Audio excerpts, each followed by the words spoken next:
paz do Senhor, irmãos. Sou Maria Paiva. Estou aqui gravando mais um áudio, mais uma vez, para mostrar o que as Escrituras dizem, né? Na razão da nossa fé. Afinal de contas, é necessário, né? Tudo que a gente defende, a gente pode usar as Escrituras, visto que nós seguimos ela, porque ela é a base e o pilar de nossa fé, né? E antes de tudo, ficar aí alerta o barulho, né? Que aqui é bem barulhento mesmo. Queria falar hoje sobre o purgatório, né? Um lugar que eles pregam, né? Que existe, um lugar para onde as almas vão, né? Mas a pergunta é, será que ele realmente existe, né? O que dizia Jesus a respeito disso, né? O que diz o próprio Senhor Jesus Cristo a respeito do destino do ser humano? Né? Será que ele cita 3 lugares, o purgatório, né? Vamos ver nas Escrituras o que diz o Senhor Jesus Cristo. Vamos lá, né? Pegue sua Bíblia, abra aí, afinal de contas, a gente mostra nas Escrituras, né? O que ela diz, não é dogmas e tradições de igreja, não, é nas Escrituras, como o próprio Senhor Jesus Cristo fazia, né? Então vamos lá. Mateus, capítulo 7, verso 13 e 14. Jesus fala do destino do ser humano. Vamos ver o que ele diz, né? Ele cita para onde vai o ser humano depois que morre. Vamos ver o que ele diz. Mateus, capítulo 7, verso 13 e 14. Disse o Senhor Jesus: entrai pela porta estreita, porque larga é a porta e espaçoso o caminho que conduz à perdição, e muitos são os que entram por ela. E porque estreita é a porta, e apertado o caminho que leva à vida, e poucos há que a encontrem. Né? Disse o Senhor Jesus Cristo em Mateus 7, 13 e 14, né? Agora vamos avaliar o que Jesus estava falando aqui, para onde o ser humano iria, né? Ora, observe Jesus dizer que são 2 portas, né? E não 3 portas, como dizem, né? Ele diz ser 2 caminhos, e não 3 caminhos, né? E ele diz que um leva à vida, e o outro leva à perdição, né? Ele não citou nenhum lugar que leva à tortura e à purificação da alma. Ora, se o purgatório existe, né, como dizem, por que Jesus cita apenas 2 portas e não 3, né? Por que ele cita só 2 caminhos e não 3, né? Porque ele só diz ser vida e perdição, né? Cadê o lugar de tortura que Jesus não falou? Será que ele esqueceu? A porta estreita representa o servir a Deus, amar as coisas divinas, celestiais e não terrenas, renunciar aos prazeres do mundo, se desviar do mal, né? A porta estreita representa o céu. Por isso Jesus disse que leva a vida, né? Que é a vida eterna. Já a porta larga representa o mundo, o pecado, os bens materiais, a soberba, a maldade, tudo que desagrada a Deus. Não é à toa que Jesus disse que por ela passa o mundo, como de fato nós vemos. Muitas pessoas só fazem aquilo que desagrada a Deus, né? A porta larga, ela representa o inferno. Por isso Jesus disse a porta da perdição, né? Aqui Jesus ele descreve o destino do ser humano ao entrar por tal porta. A estreita ganha a vida eterna, a larga a perdição, isto é, céu ou inferno, né? Cadê o lugar de tortura que não aparece, né? Será que Jesus esqueceu ele? Como dizem que existe, né? Sendo que o próprio Senhor Jesus Cristo descreve o destino do ser humano e disse só céu e inferno, né? E vamos ver mais. Vamos ver mais o Senhor Jesus Cristo falando sobre o céu e sobre o inferno, né? E em nenhuma dessas passagens o purgatório aparece. Vamos lá. Em Lucas 16, 19, Jesus conta a parábola do rico e Lázaro para mostrar o que aconteceria com o ser humano depois da morte, né? Pois você pode ler aí a parábola do rico e Lázaro em Lucas 16, 19, né? Eu vou ler porque é muito grande, vai ficar muito grande, mas nós vamos fazer uma observação sobre a parábola do rico e Lázaro. Todo mundo conhece, né? Jesus diz que Lázaro foi levado ao seio de Abraão, né? Que para os religiosos da época representa o lugar de descanso, que é o céu, né? Jesus também diz que o rico morreu e foi para o lugar de tortura chamado Hades, né? Hades é uma palavra grega que traduzido para o português significa inferno, né? Era para os religiosos da época, para os gregos, é a morada dos mortos, é chamada a morada dos mortos, que para a mitologia grega tem também o Hades, o deus do inferno, né? Observe mais uma vez que só aparecem dois lugares para onde o ser humano vai, né? Isto é, céu e inferno. E observe que são apenas dois personagens, não três, né?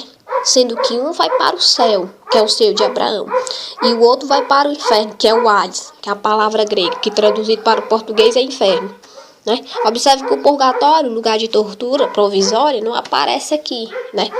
Até porque Jesus cita dois personagens e não três personagens. Para existir o purgatório tinha que ser três personagens, né? Se o purgatório existe, por que o rico foi para o inferno, né? Por que ele não foi para o purgatório? Afinal de contas, ele não era tão ruim assim, né? A Bíblia não fala que ele matou, a Bíblia não fala que ele roubou, a Bíblia só fala que ele era mão de vaca, né? Então, ele bem poderia ter ido para o purgatório para ser purificado, depois ir para o céu, né? E dinheiro ele tinha demais para pagar para fazer missa. Vamos ver também o que disse Jesus em Lucas, no capítulo 23, quando Jesus ele foi levantado sobre a cruz, ele foi pregado, né, ao lado de dois malfeitores, né?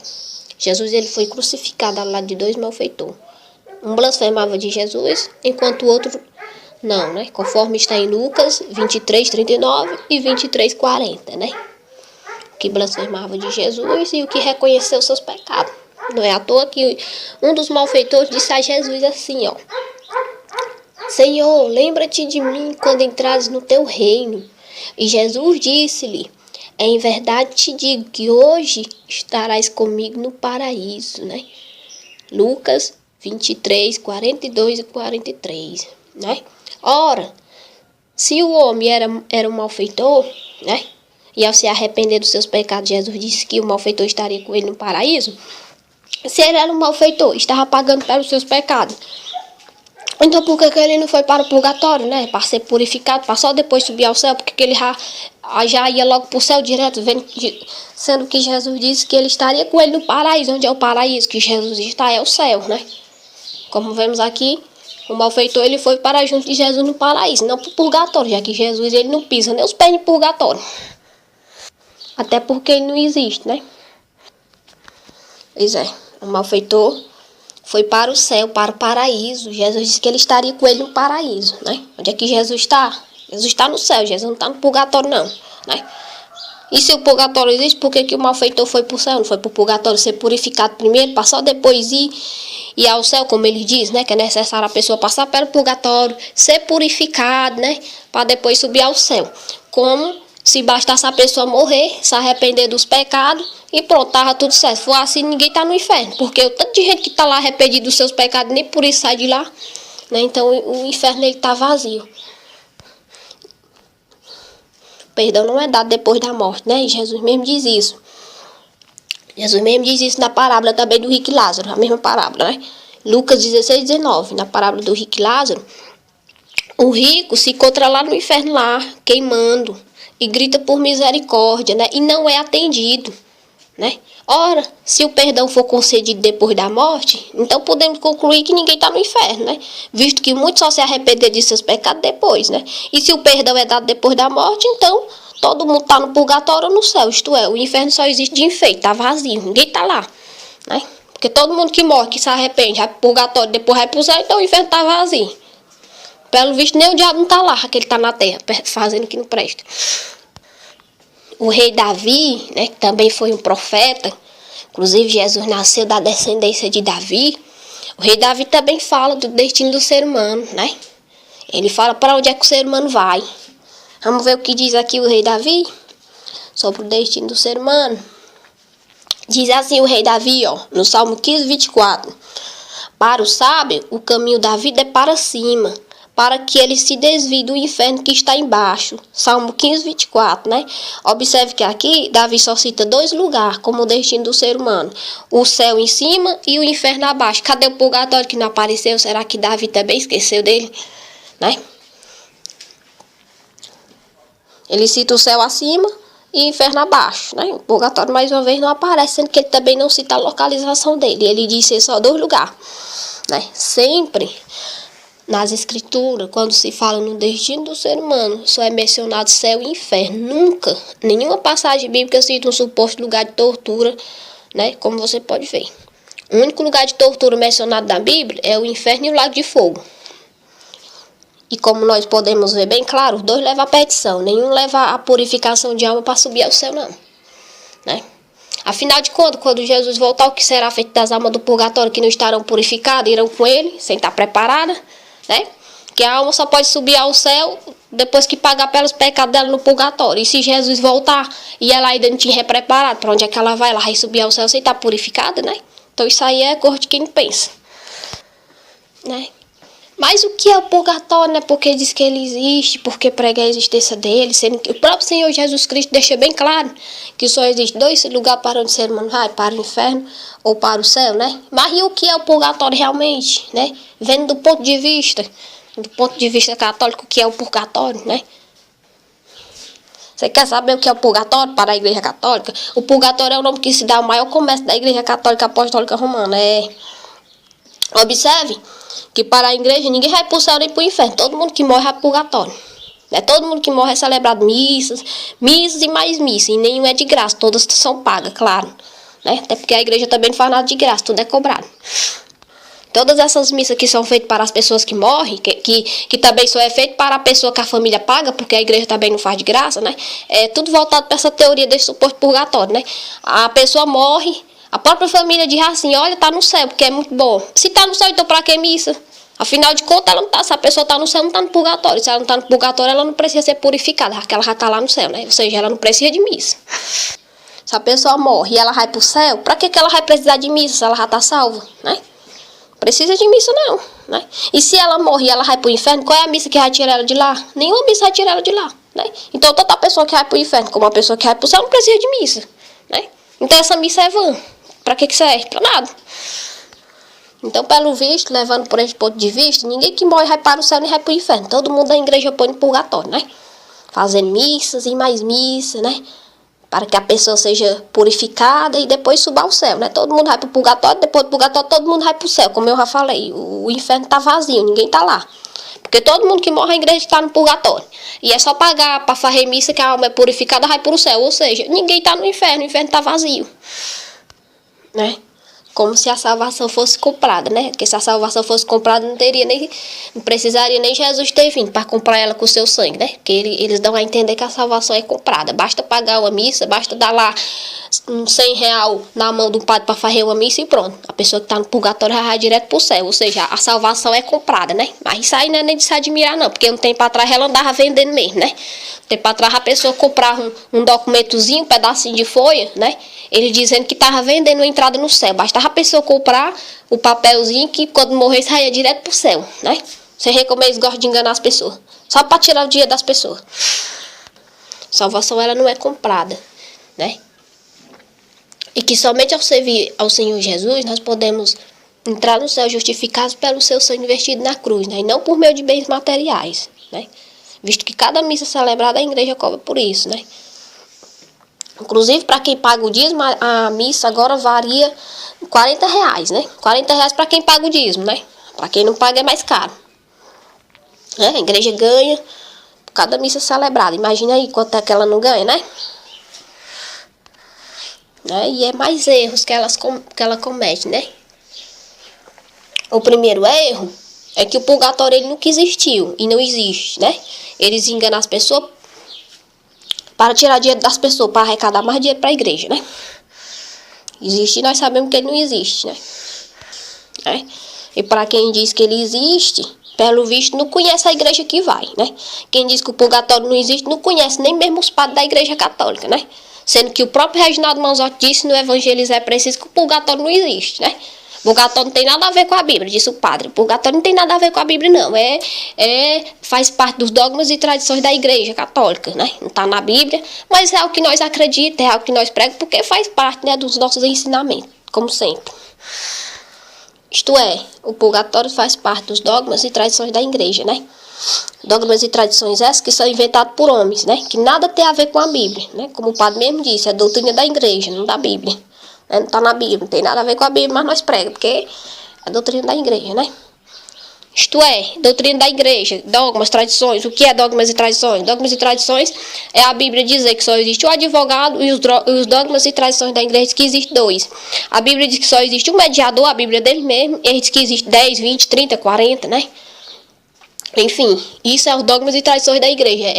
É a Bíblia falar uma coisa e eles ir desmentindo. Pronto. Isso é o dogmas e tradições da Igreja. Agora, se o próprio padre falou que ele não existe, né? Que ele não é da Bíblia, né? Que é uma invenção deles, é o que eles acreditam, que eles pregam, né? Será certo isso, né? Será certo eles enganar as pessoas, levando elas a dar o pouco que elas têm, né?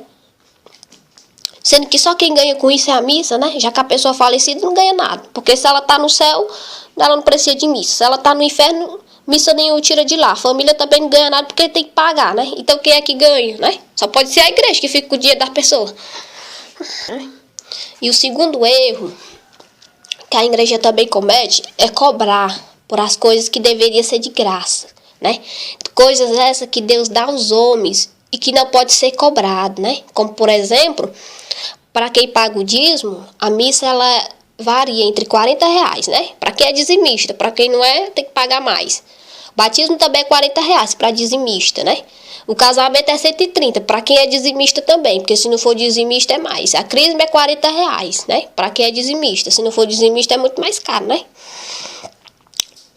Percebeu? A igreja ela cobra por tudo, ela não faz nada de graça, né? Ela não faz nada de graça. Ou seja, a igreja é uma verdadeira ladrona, né? Visto que o próprio Senhor Jesus Cristo disse aos apóstolos que era para ele ressuscitar os mortos, orar nas pessoas para curar, expulsar demônio. E o próprio Senhor Jesus Cristo disse aos apóstolos que não era para eles cobrar nada, que eles não poderiam cobrar nada pelo que fosse feito, né? E a igreja disse, a igreja de Jesus Cristo cobra por tudo, né? Ela não ressuscita morto, ela não expulsa demônio, né? Ela não visita ninguém para deixar um quilo de arroz. Ela não ora ninguém para curar e o pouco que ela faz, ela ainda cobra. Sendo que o próprio Senhor Jesus Cristo disse que ainda que os discípulos ressuscitassem mortos, não era para eles cobrar nada. Era proibido pelo próprio Senhor de cobrar. Tudo era para ser de graça, né? Mas pelo visto a igreja ela segue tão bem os mandamentos que tudo é pago. Vamos ver aqui o que foi que Jesus disse para os apóstolos, né? Disse assim Jesus Cristo para os apóstolos, ó, em Mateus 10:8. Curai os enfermos, limpai os leprosos, ressuscitai os mortos, expulsai os demônios, de graça recebeste e de graça dai, né? Disse Jesus aos apóstolos em Mateus 10:8. Os apóstolos faziam tudo isso aqui e eles não podiam cobrar nada, porque o próprio Senhor Jesus Cristo disse que não era certo ele cobrar das pessoas, né? A igreja ela não faz nem a metade, né? E o pouco que ela faz, ela ainda cobra. Você vê como ele segue os ensinamentos de Jesus. Pois é. A igreja não faz nem a metade do que os apóstolos faziam, né? E eles fazendo tudo isso, eles não cobravam nada. Porque o próprio Senhor Jesus Cristo disse a eles que eles não deveriam cobrar por nada. Tudo tinha que ser de graça, né? No entanto, a igreja diz, né, que a igreja é deixada por Jesus, né? E eles não seguem, interessa que a igreja é deixada por Jesus e eles não seguem os ensinamentos de Jesus, né? Eles só seguem os dogmas e tradições da igreja, né? Porque para os ensinamentos de Jesus, eles não devem cobrar por nada, né? Mas para os dogmas e tradições da igreja, tudo é pago. Como você vê, né? Os dogmas sempre estão acima, né? Ainda diz que é de graça, né? Certa vez que eu fui falar para uma mulher que tudo era pago, ela veio me dizer que era de graça, né? De graça, né? Se é de graça, por que quando meu pai morreu, todas as missas que foram feitas foi paga, né? Na época, variava de 80 para 100 reais, né? Cheguei aí em dessas missas e entreguei nas mãos do padre aqui da época 100 reais. Ora, mas se a missa é de graça, então por que ele cobrou 100 reais para fazer, né? Pouco antes de começar a missa, eu entreguei 100 reais. Todas as missas que foram feitas do meu pai foram pagas, variando de 80 a 100 reais, né? Minha avó também morreu, todas as missas foram pagas. E ele disse que é de graça, né? Também tenho 2 filhos que foi batizados lá, nenhum foi de graça, né? Todos os 2 foram pagos, os 2 batismos foram pagos, pelos chamados padrinhos de vela, né? Que é os padrinhos que pagam o batismo, que também não é de graça não, né? E para o Evangelho de Jesus Cristo, oração é de graça, casamento é de graça, batismo é de graça. A igreja ela não pode cobrar nada por isso, e se ela cobra, ela é ladrona, né? Porque tudo isso Jesus Cristo dá. Qualquer pessoa que quiser se batizar é de graça, ele não tem o direito de pagar nada. Qualquer pessoa que quiser se casar é de graça, ele não tem direito de pagar nada, né? E oração muito menos, visto que o próprio Senhor Jesus Cristo disse que não precisava pagar, então por que eles cobram, né? Por que eles cobram, já que o próprio Senhor Jesus Cristo disse que é de graça? A igreja cobra por tudo, né? E eles ainda dizem que a igreja é a igreja mais solidária do mundo, né? Se até o que Jesus dá ela vende, e é a igreja mais solidária, imagine se ela não fosse, né? Ela é tão solidária de um jeito, né? Que eles puxam saco, eles abrem a boca para dizer que a igreja é a igreja mais solidária do mundo. A igreja é tão solidária que ela é a igreja mais rica do mundo, né? Se ela fosse tão solidária, ela acabaria com a pobreza, ela acabaria com a desigualdade, né? Porque a Igreja Católica Apostólica Romana, sendo a igreja mais rica do mundo, ela pode a qualquer momento que ela quiser acabar com a pobreza do mundo e com a desigualdade que tem no mundo, né? E ela nunca fez isso. Ora, se ela é tão boa, se ela é a igreja deixada por Jesus, por que ela não faz isso, né? Se ela é a igreja mais rica do mundo, por que lá na África criança morre de fome comendo biscoito de barro porque não tem o que comer, né? Porque na Somália tá todo mundo morrendo de fome porque não tem o que comer. Se a igreja é tão solidária e é a mais rica do mundo, né? Cadê a igreja mais rica do mundo que deixa as pessoas morrer de fome e não faz nada? Afinal de contas, não é a igreja mais solidária do mundo, né? Ora, ela é muito solidária, que eu vejo que ela é muito solidária. Aqui ela é tão solidária, né? Que ela sendo a igreja mais rica do mundo, ela não anda em casa de ninguém aqui para deixar 1 quilo de arroz, mas ela anda pedindo, né? Ela anda pedindo, tomando das pessoas o pouco que as pessoas têm, né? Para quê? Para fazer leilão, para arrecadar dinheiro para a igreja, né? Pois é, a igreja de Jesus Cristo ela não anda tirando o que as pessoas têm não, né? A igreja de Jesus Cristo ela anda nas casas, deixando cesta básica, deixando roupa, deixando calçado, né? Para as pessoas. Como minha mãe mesmo passou a metade da vida dela sendo católica, e ela nunca recebeu a notícia de nenhum padre lá, visita para deixar 1 quilo de arroz, né? Mas ela recebeu, né? Cansei de ver pastor ir lá na casa da minha mãe, deixar roupa, deixar calçado, deixar comida, como aqui mesmo já tem vindo, deixar a cesta básica aqui, né? Quando eu tava passando fome, né? Aí eu pergunto, cadê a igreja mais rica do mundo, né? A igreja mais solidária, como ele diz, né? Que não anda ajudando ninguém aqui, né? Não anda ajudando ninguém aqui, e ele diz que é a igreja mais solidária. Imagine se ela não fosse, né? Tem tanta riqueza que a riqueza dela dá para acabar com a fome, com a pobreza e com a desigualdade no mundo, né? Não é só na África não, não é só na Somália não, é no mundo.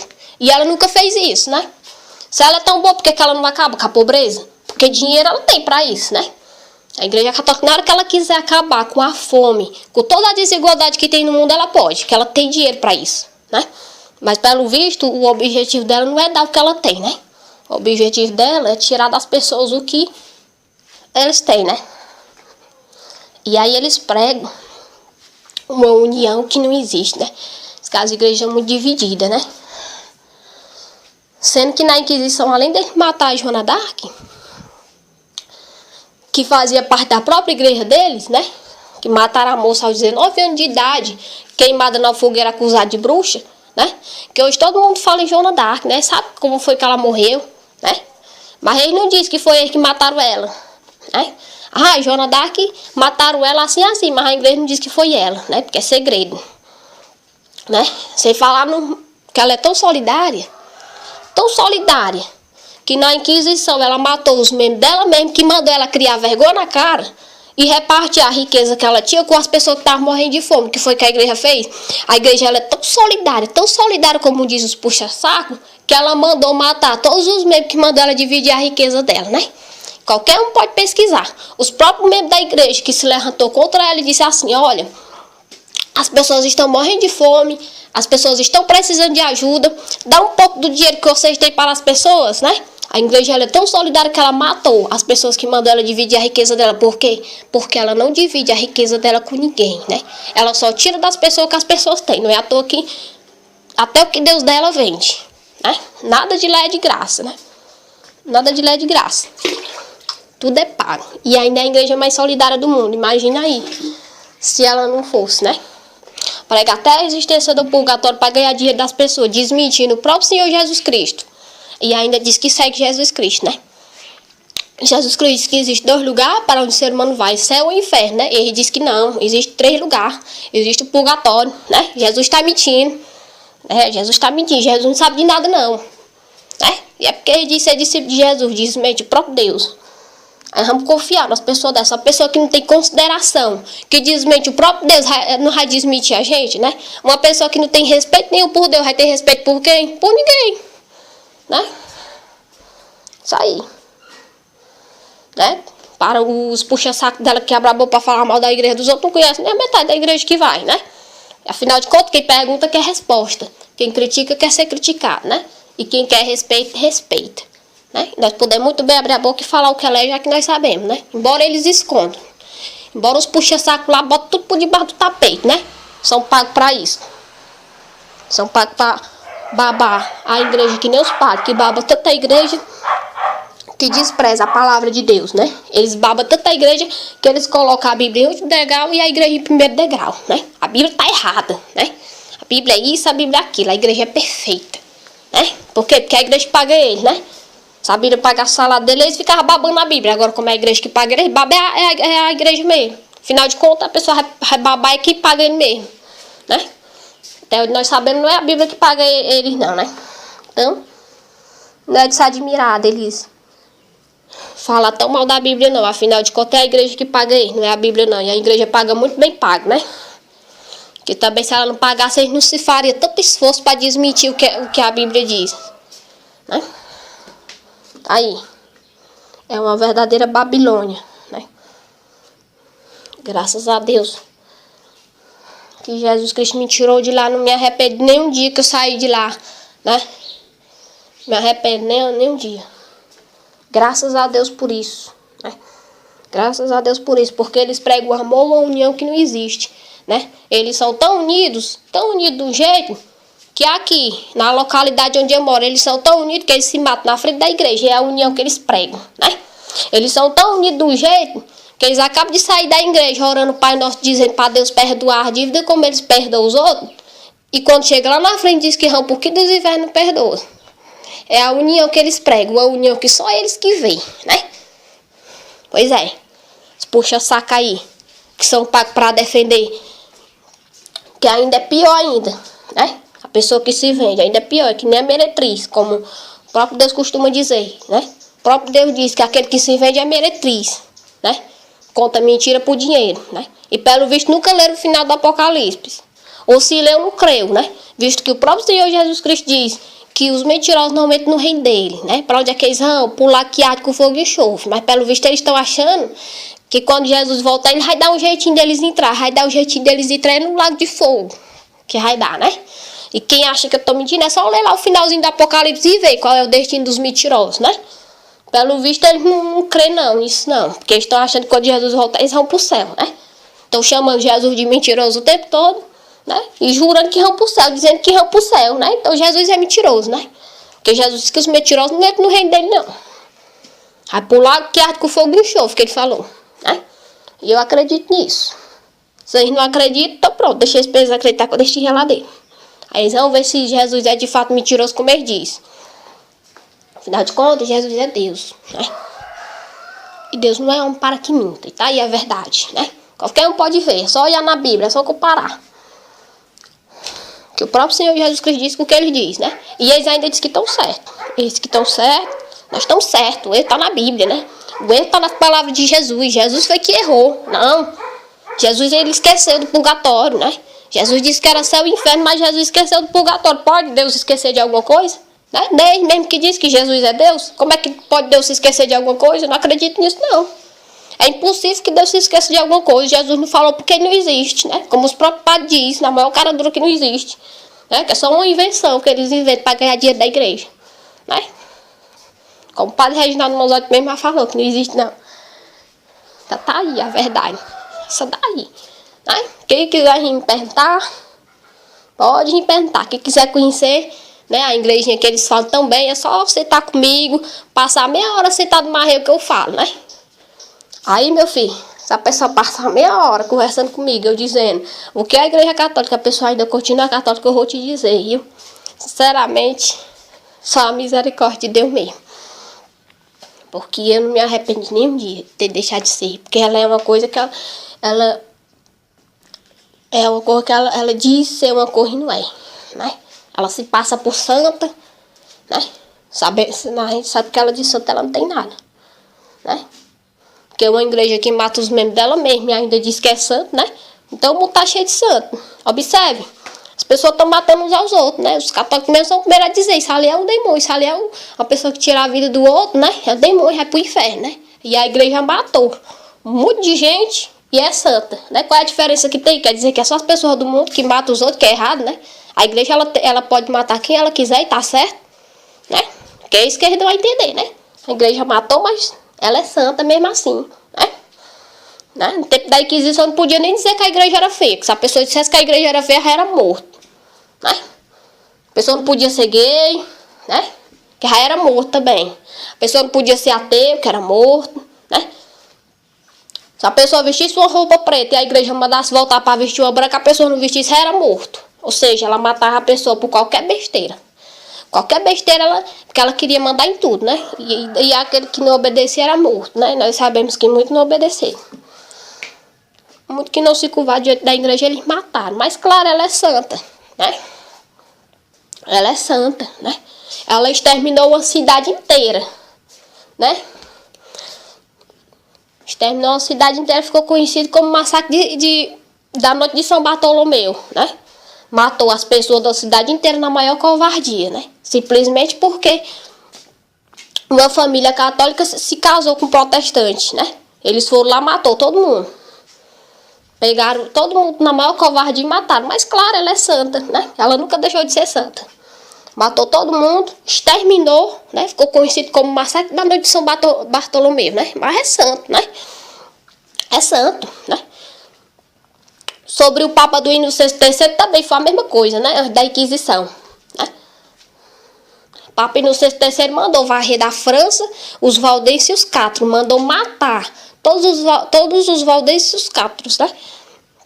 Porque eles não acreditavam na igreja católica, né? Porque eles não eram católicos, eles mandaram matar. Ele exterminou, varreu da França os valdenses e os cátros, as duas seitas que não concordavam com a igreja, né? Porque afinal de contas as pessoas estavam saindo da igreja para seguir, né? Os valdenses e os cátros. Imagina aí, a igreja estava perdendo, né? O que ela tinha que fazer? Tinha que matar mesmo. É só isso que ela fazia. Era matar os outros, né? Varreu da França. Acabou. Matou todos os valdenses, todos os cátros, né? A mando de quem? A mando do Papa Inocêncio III, né? Pode pesquisar lá que este Papa existe. Talvez tenha sido um dos piores, mas claro, ele é santo. Todos eles são santos. Osana Bilhado também foi santo, né? Porque os papas que viveram aí, eles não tem nada diferente de Osana Bilhado, não. Mas para o mundo, Osana Bilhado foi um demônio. Agora os papas que fizeram a mesma coisa que Osana Bilhado fez são santos. Aí é que é cegueira, Deus me livre.